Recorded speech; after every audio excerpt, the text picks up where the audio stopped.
এবার এশিয়া কাপে বাংলাদেশের জন্য সেরা একাদশ সাজিয়ে দিলেন ক্রিকেট বিশ্লেষক আকাশ চোপড়া। ওপেনিংয়ে তানজিদ তামিম আর পারভেজ হোসেন ইমনের সঙ্গে মিডল অর্ডারে রেখেছেন একাধিক চমক।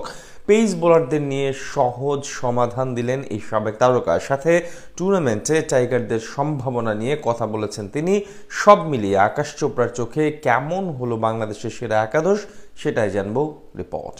হংকং ও আফগানিস্তানের ম্যাচ দিয়ে পর্দা উঠেছে 17তম টি-20 এশিয়া কাপের। তবে বাংলাদেশের আনুষ্ঠানিক যাত্রা শুরু হবে বৃহস্পতিবার। এই ম্যাচ দিয়ে দীর্ঘদিন পর পঞ্চপাণ্ডবকে ছাড়া কোনো টুর্নামেন্ট খেলতে নামবে লিটন বাহিনী। তবে টাইগারদের বর্তমান স্কোয়াডে আছেন একাধিক তারকা ক্রিকেটার, যারা সম্মিলিতভাবে ভালো করলে শিরোপা জয়ের মিশনে বহুদূর আগাতে পারবে লাল সবুজ প্রতিনিধিরা। তার আগে অবশ্য ভক্তদের মনে প্রশ্ন জেগেছে, প্রথম ম্যাচে কেমন হতে পারে বাংলাদেশের সেরা একাদশ।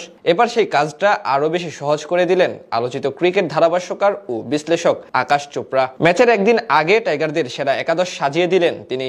3 পজিশন 5 মুখ, যে 5-এর মাঝে কে আসবেন দলে, কে খেলবেন কোথায়, তার সমাধান পাওয়া যায়নি এখনো। সোহান, সাইফ, হৃদয়, শামীমদের নিয়ে সন্দেহ ছিল। জাকের আলী অনেক খেললেও কোথায় খেলবেন তিনি। এই 5 মুখের মাঝে কে আসবেন দলে, কে পড়বেন বাদ, কে খেলবেন কোথায়, তা নিয়ে থাকছে প্রতিবেদন। ওপেনিং পজিশনে তানজিদ তামিম ও পারভেজ ইমন আছেন দুর্দান্ত ফর্মে। ইনজুরি না হলে এশিয়া কাপেও যে ওপেনিং করবেন এই দুজন, তাতে কোনো সন্দেহ নেই। নাম্বার 3-এ দলের আস্থার নাম অধিনায়ক লিটন কুমার দাস, যার ব্যাটেও এদানিন আসছে রানের ফোয়ারা। লোয়ার অর্ডারে খেলবেন মাহেদী, রিশাদদের মতো স্পিন বোলিং অলরাউন্ডাররা। এরপর দলে আসবেন দলের পেসাররা।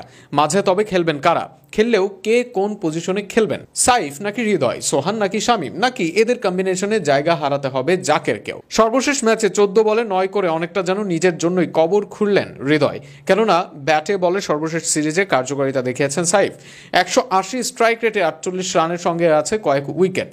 ষষ্ঠ বোলারের সঙ্গে স্পিনে ভালো হ্যান্ডেলের ক্ষমতা এশিয়া কাপে সাইফকে এগিয়ে রাখেন অনেকে। অপরদিকে সোহান সর্বশেষ ম্যাচে সুযোগ পেয়ে ছোট্ট ক্যামিও করেছেন। একদিকে সোহানের আছে অভিজ্ঞতা, আর একদিকে তার কিপিং দলের বাড়তি পাওনা, যে জায়গায় জাকের আলীর কিপিং নিয়ে সন্তুষ্ট নন অনেকে।